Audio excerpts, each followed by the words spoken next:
যে কুষ্টিয়া লালন ফকিরের মাজারে যেন কোনো রকম গাঁজা সেবন না হয়, কারণ এটা মানুষের জন্য ক্ষতিকর।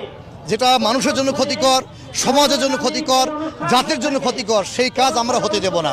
এর বিরুদ্ধেই আমরা এখানে উপস্থিত হয়েছি। তাদের কাজ তারা করুক, কিন্তু এই গাঁজা যেন বন্ধ হয়ে যায়, এটা হচ্ছে আমাদের দাবি। যদি না বন্ধ হয় তাহলে আমাদের কুষ্টিয়া জেলার সমস্ত জনগণকে সাথে নিয়ে আমরা প্রতিহত করার চেষ্টা করবো ইনশাআল্লাহ। লালন সাইদির যারা ভক্তরা আছে, প্রকৃত ভক্ত, তারাও ঘোষণা করেছেন যে লালন শাস্ত্রে বা লালনের মতবাদ অনুযায়ী গাঞ্জা বা মাদক সেবন এগুলো কোনো কিছু নাই, এগুলো বহিরাগতরা এসে করে।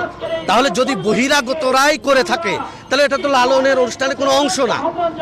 আর দেশীয় এবং ধর্মীয় আইনে যেহেতু নিষিদ্ধ, আমার জানা মতে কোনো ধর্মে এটাকে অনুমোদন করবে না।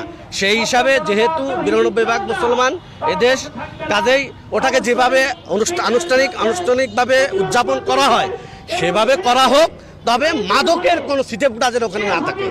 এবং যদি সেখানে মাদকের এই ব্যাপারটা যদি এত সতর্ক করার পরেও যদি আয়োজন করা হয়, তাহলে তাওহিদি মুসলমান ধর্ম বর্ণ নির্বিশেষে যারা আমরা ধর্মপ্রেমিক আছি, আমরা সকল কুষ্টিয়াবাসী ঐক্যবদ্ধভাবে আইন শৃঙ্খলা বাহিনী সহ ঊর্ধ্বতন কর্মকর্তার সাথে নিয়ে প্রয়োজনীয় পদক্ষেপ যা করার আমরা সেই ব্যবস্থা করবো ইনশাআল্লাহ।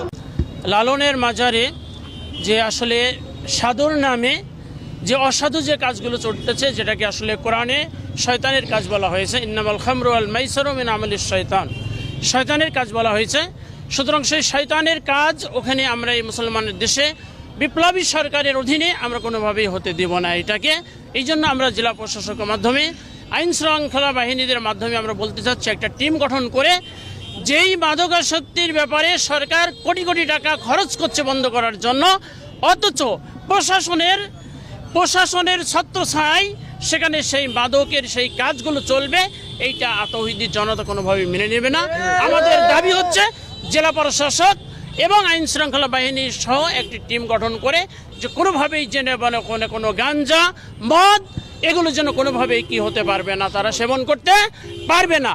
যদি পারে তাহলে আমরা তাওহীদি জনতা, ছাত্র জনতা এবং স্বৈরাচার বিরোধী আন্দোলনে যারা সম্পৃক্ত ছিল তাদেরকে নিয়ে আমরা এক গণ আন্দোলন গড়ে তোলে সেখান থেকে আমরা এটাকে তছনছ করে ভেঙে দেবো ইনশাআল্লাহ।